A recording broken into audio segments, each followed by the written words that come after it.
Hey guys, how are you today? I'm sorry I'm posting this a little bit later today. I've had a killer migraine today. It's just one of those days here at home.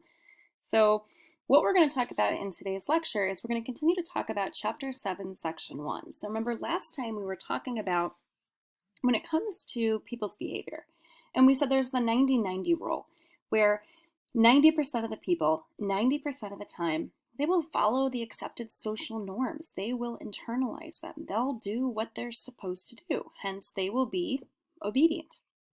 Now, the other 10% of the population, though, they need some kind of reinforcement or sanction to get them to, follow the rules, so to speak, and to abide by the social norms, to be obedient.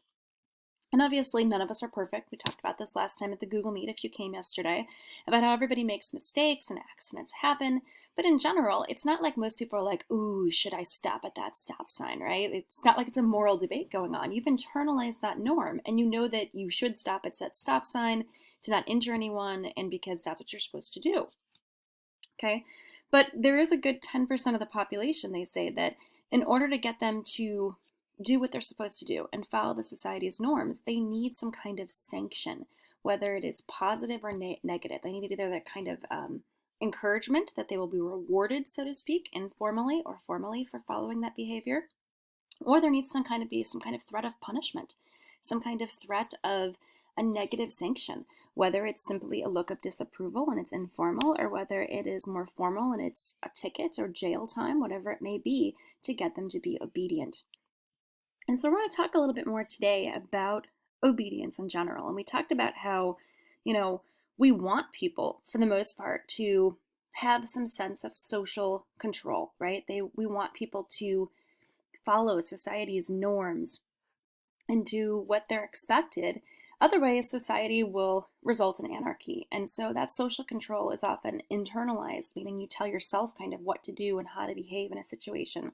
But also your friends, your family, the media, your church leaders, your coach, whoever, your teachers, really those agents of socialization, they've taught you, how to control your behavior, so to speak.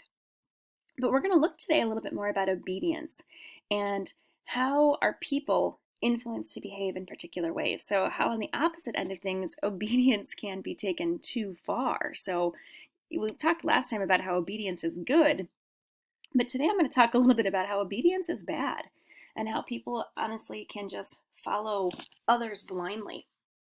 And obviously, obedience can be bad when we talked in our last unit when we were talking about peers and about how you are influenced by your peers. They are very important to you during your adolescent years and their opinions, and unfortunately they may pressure you to do things that you shouldn't be doing.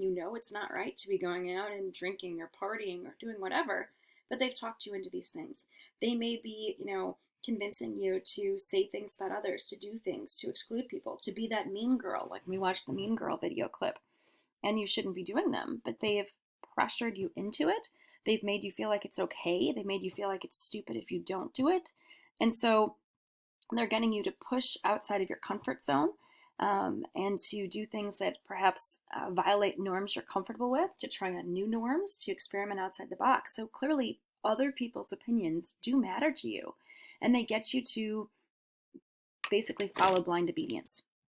So what we're going to talk about today is we're going to talk about one of the most famous experiments, which is Stanley Milgram's experiment about obedience.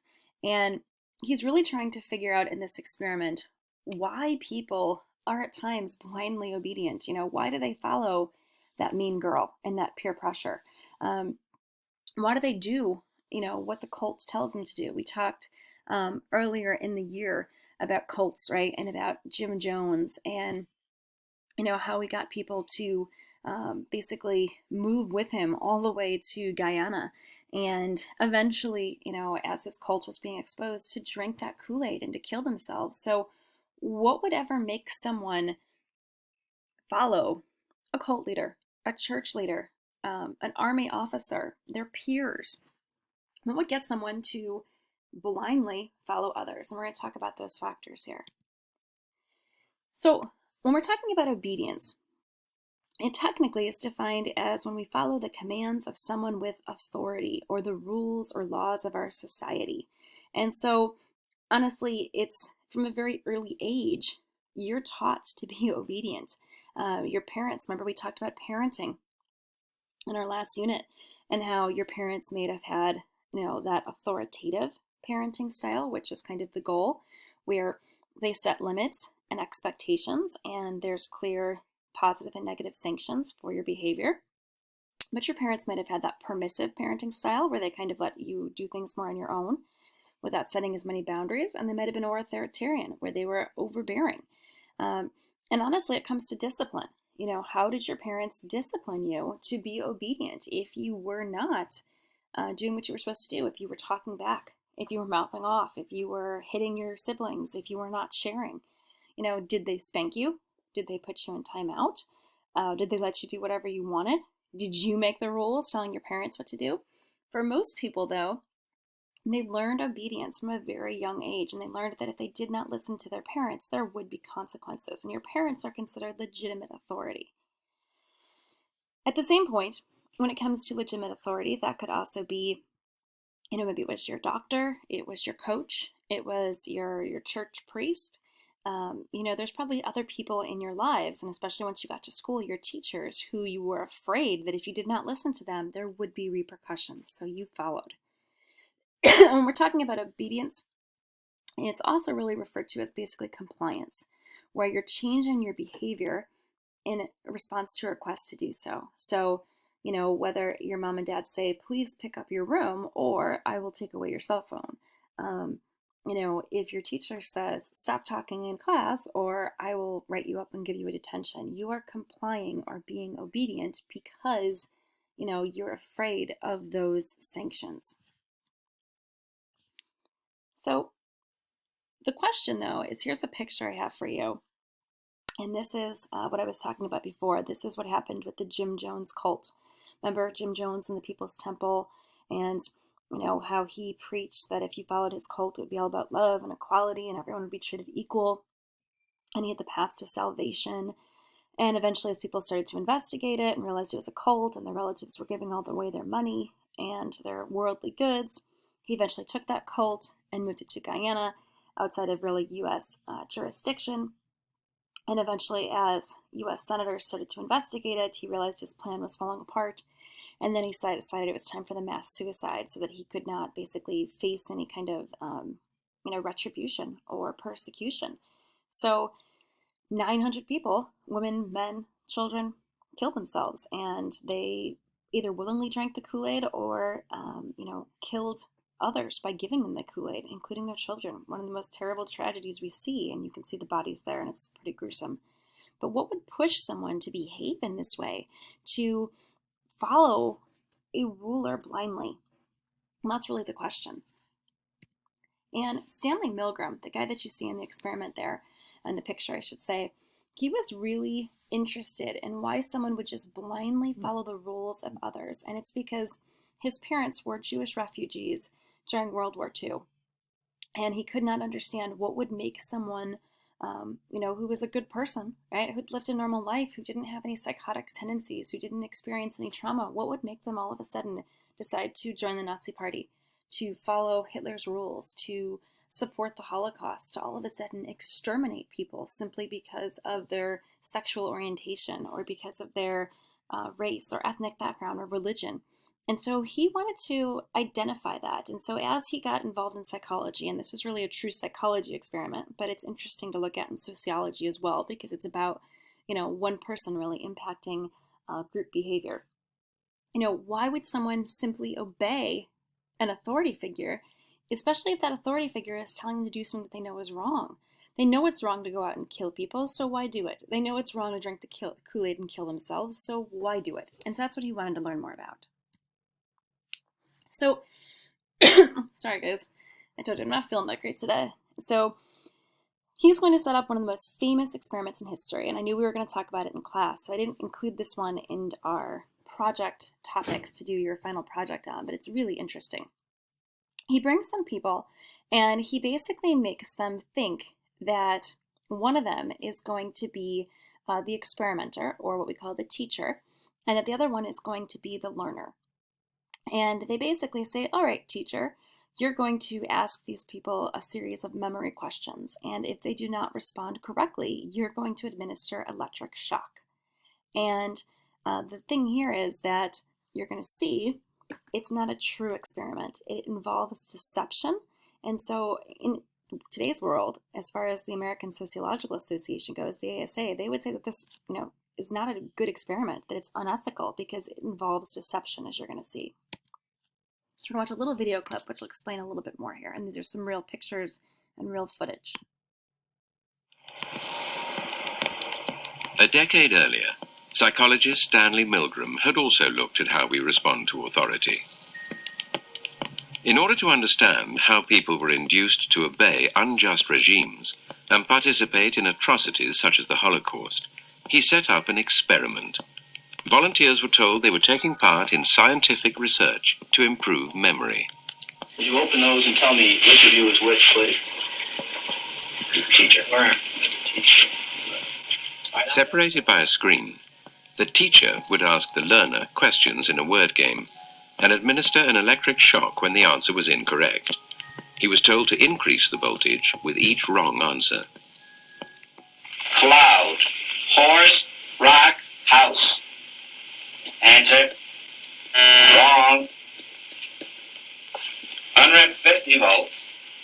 Answer. Horse. Experiment. That's all. Get me out of here. Get me out of here, please. Continue, please. Go right on. I refuse to go on. Let me out. Refuses to go on. The experiment requires you continue, teacher. Please continue. Participants didn't know that the learner was really an actor and the so-called shocks harmless. You're going to get a shock. 180 volts. Ow! I can't stand the pain. Let me out of here. Standing there. I'm not going to kill that man there. I mean, who's going to take the responsibility if anything happens to that gentleman? I'm responsible for anything that happens here. Continue, please. All right, next one. Slow. Walk, dance, truck, music. Two-thirds of volunteers were prepared to administer a potentially fatal electric shock when encouraged to do so by what they perceived as a legitimate authority figure. In this case, a man in a white coat. 375 volts. I think something's happened to that phone in there. I don't get no answer. He was hollering with less voltage. Can't you check in and see if he's all right, please? Milgram's findings horrified America. They showed that decent American citizens were as capable of committing acts against their conscience as the Germans had been under the Nazis. So, yeah, I was going back and forth, guys, about whether I should put it in big screen or not. I hope you could see enough of it. I wasn't sure if I should keep it small or make it bigger. So, yeah. But, yeah, he basically tricks people. And, of course, the learner is in on it the whole time. They're just screaming and yelling, pretending they're getting this electric voltage, and they're not actually getting shocked. They're just pretending that they are. And the teacher, it's really all about the teacher. Will they administer deadly electric shock? And that's terrifying. 2/3 of the people administered it. Now you can see that man was worried. He was asking about the guy. He wanted to stop the experiment. He wanted to go check on him, but he doesn't. He keeps doing it. He doesn't actually walk out of the experiment. He doesn't throw a punch at that guy. He doesn't go and check on the other man. Even when he doesn't answer the questions, he keeps administering the electric shock. That's scary. And it really definitely kind of shows us that people are willing to listen to supposedly an authority figure. And this guy is not an authority figure. He was just part of the experiment. He's not even really a true scientist. And they're willing to simply listen to him because he's wearing a lab coat, and so he's perceived as authority figure. So it gave Milgram some clues. Here's some more images. It gave Milgram some clues here as far as perhaps, why people were so willing to follow Hitler in the Holocaust. And so what he kind of came down with it is he says the 3 reasons that people really administered the shock was because the authority figures seemed smart. They seemed trustworthy. They believed that the cause was worthwhile, that it was for scientific research, that it was going to help people understand, what effect punishment has on learning.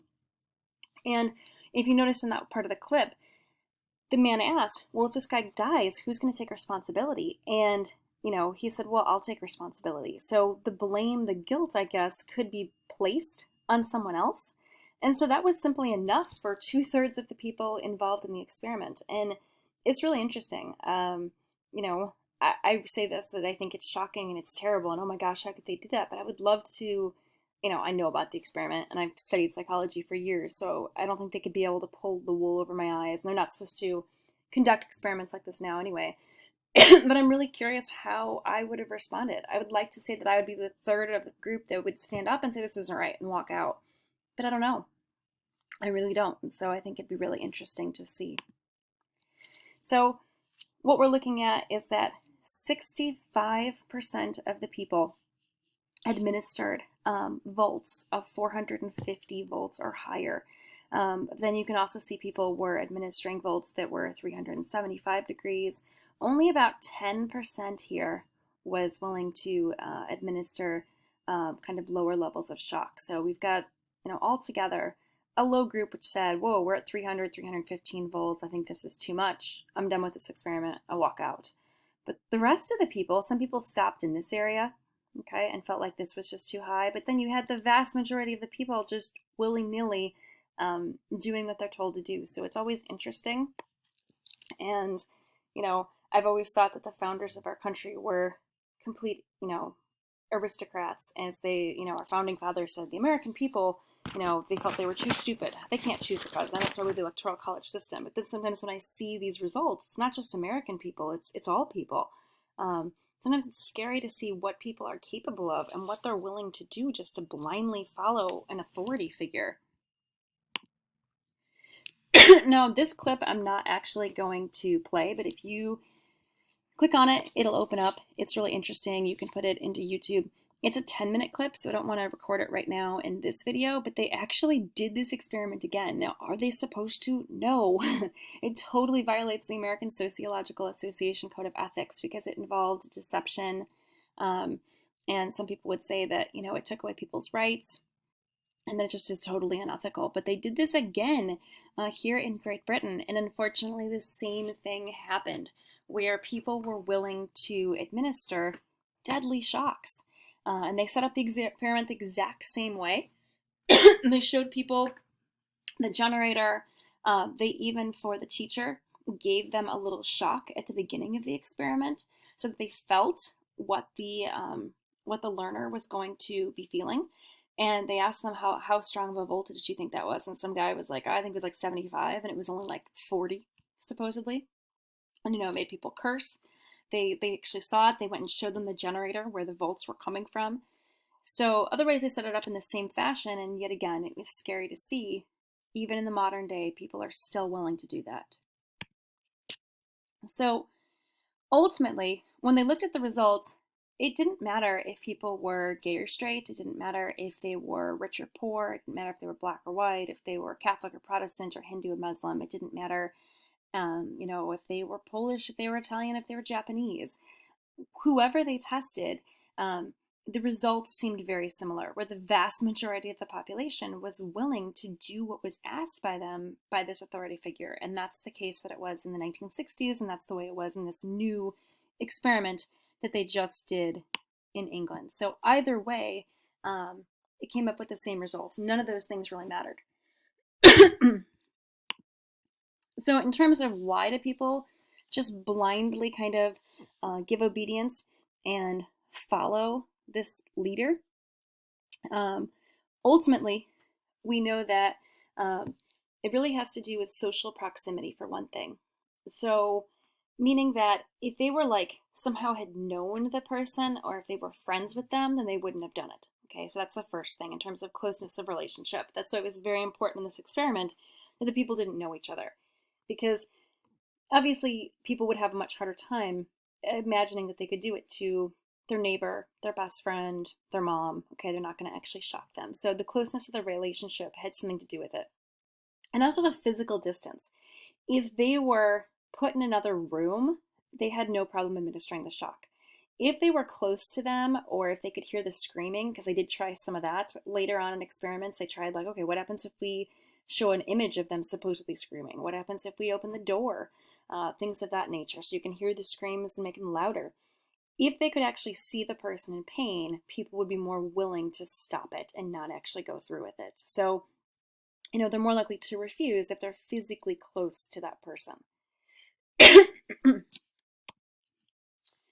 other big thing is that the person just seems like a legitimate authority figure because these people are considered to be important, educated, smart, special in some way, helpful, because you're afraid that they may punish you or they may, hurt you in some manner. You do what they say. And so that's basically when it came to like the Jim Jones cult. They felt like he was going to, help their souls get to heaven, that he was their savior of sorts, that he had brought them a better life. And so they were willing to listen to him to the end. Same thing with Adolf Hitler. He was an insane man, but he gave amazing speeches that were hypnotizing in a way. And people in some ways were terrified of him and in some ways loved him and bought into this bunch of crap propaganda that he spoke. And so, he was considered to be the authority figure. He was legitimate. And so people bought into it. And so in general, police officers, firemen, anybody with a uniform, even teachers, if they're an authority figure, and in this case, in the Milgram experiment, a scientist, people are willing to listen and to do what they're told. And it also has a lot to do with group pressure, okay? Individuals are more likely to be obedient when there is little or no group support for resisting the authority figure. So they're going to go with the flow. Sorry, guys, I have that off the screen. If I go that way, or if I go that way, it's kind of off. I'll just go in the middle. So, if the group says this is what we're going to do, you basically are afraid to go against the grain. So that kind of gives us some clue into why people are so willing to, you're with a group of friends. The group of friends is making bad choices. They're going to shoplift. They're going to vandalize a car. They're going to vandalize property. They're going to drink. They're going to do drugs. If nobody else is speaking out against it and kind of the unofficial group leader is saying how cool it is, how much fun it is, how great it is, how it's going to give you status, it's going to be awesome, everything is boring. And if everybody else is going with the flow, it's very hard for you to be the one who steps out and does something different. So for the most part, people are like little minions and they just kind of follow along and do what they're doing. It's very hard to speak up for yourself and to do what's right, but that's what you need to remember. Here's just another video clip about how obedient are we. Feel free to watch this one as well. It's pretty interesting, and I hope you guys have a great day.